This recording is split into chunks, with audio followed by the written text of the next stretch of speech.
बोली लचकी कमरिया बन जाई लवंडा हम तब पेनी के सड़िया।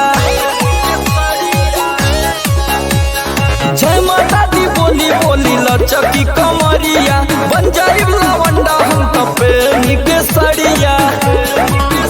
वैलूम बेस वाला डीजे के बढ़ाई के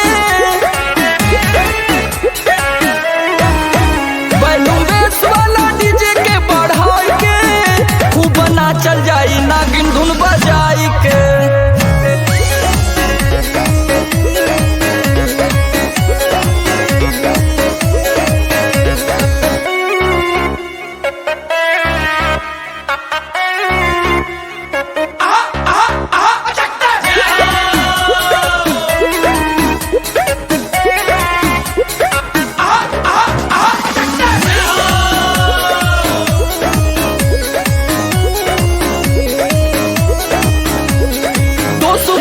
कटी जाई माई के दुआरिया साल भर धारी ना कवनो बेमरिया।